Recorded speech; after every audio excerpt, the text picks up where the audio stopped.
Good morning, church. I'm sorry I can't be with you guys this morning. I'm at work, so we're going to bring you this testimony via YouTube. I'll try to keep it short for you. So, I grew up in a non Christian home in Marathon, Ontario. Completely indifferent to God, really. I always kind of believed that He existed, but I didn't really think that it mattered to my life in any way. When I was 12, my aunt was sick with cancer, and my family got together with the minister of a church, and we had prayed for healing and for better test results, but those better test results never came, and the cancer killed her. And so as a teenager, I blamed God, and I was angry and just bitter towards Him for allowing that to happen.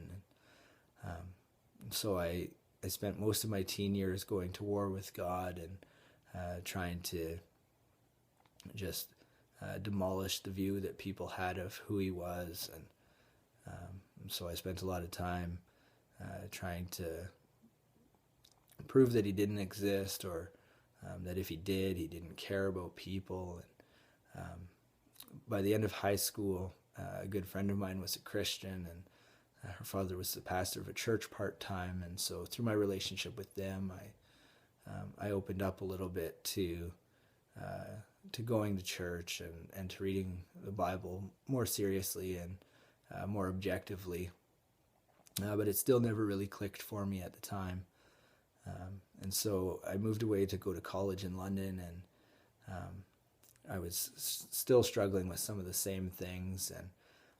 And I remember reading an article online that addressed some of the things that I was struggling with, but it left me with more questions. And so I emailed the author of the article to ask her for her insight into the things that I was wondering about. And she responded, and her response was good, but it still never really clicked for me. But at the end of her email, she said to me that she felt like God was telling her to tell me to read the Gospel of John. And while I thought it was incredibly strange at the time, I didn't really know where else to go for answers. And so I went to my room that night and pulled out my Bible and started reading through the Gospel of John. And when I got to the story of Lazarus, it struck me so deeply that that Jesus, despite the fact that He knew He would raise Lazarus from the dead, that He still wept for him. And it really, my heart was open to the fact that